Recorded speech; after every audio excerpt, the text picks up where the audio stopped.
देंगे सुना। हाँ कैसे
करता हूँ। और हाँ साथ में आगे दूल्हे राजा के मामा की दूल्हे राजा के मामा अरविंद कुमार वर्मा नाम 16 फुटावा की मशीन की तरफ से 10 रुपए का पुरस्कार मैं पार्टी का पुरस्कार आज में कैसे कहना है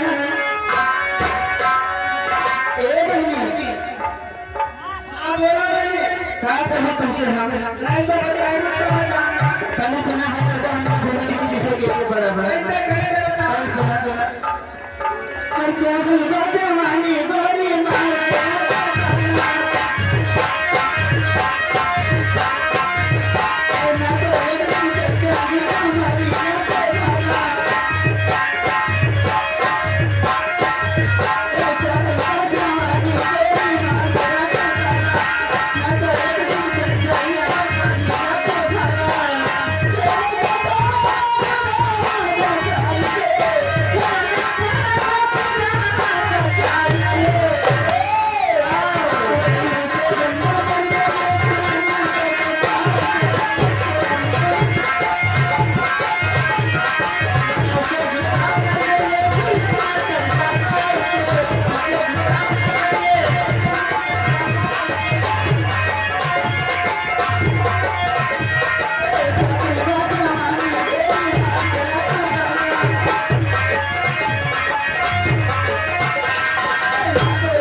लेकिन उनका फरार है दिलाने बोले राजा बोतल में भरते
900 गुंडा मर गए।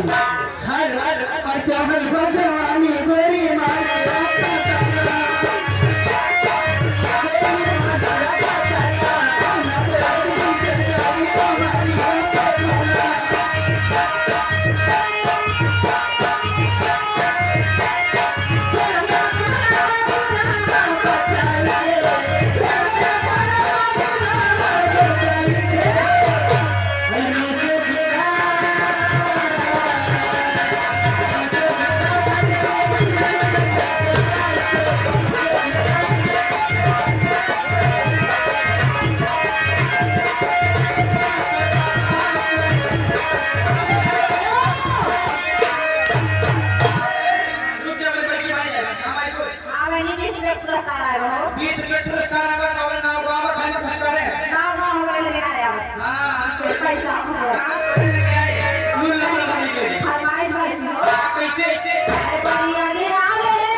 ये जो भी पैसा दिया गया है नैना जी को गाने की फरमाइश का ही हमके दुल्हन चाहिए अंग्रेजी स्टाइल।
इसी बीच में माननीय राजवंश उपाध्याय जो कि देशी देश माफिया की तरफ से 11 रुपए का प्रस्ताव की फरमाइश है विभाग के लिए चर्चा किया।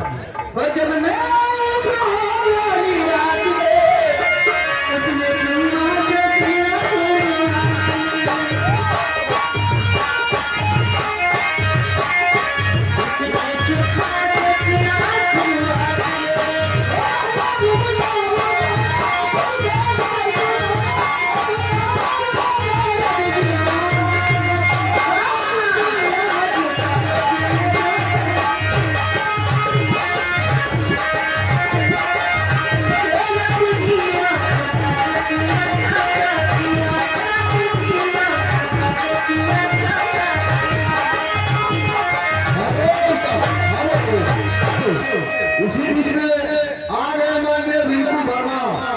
रिंकू वर्मा अपने बीवी के ऊपर खुश होकर के 4 रुपए का पुरस्कार देते हैं और संगीत पार्टी पर से मेरा लाभ दिया है। क्या कह रही है रिंकू वर्मा? पंकज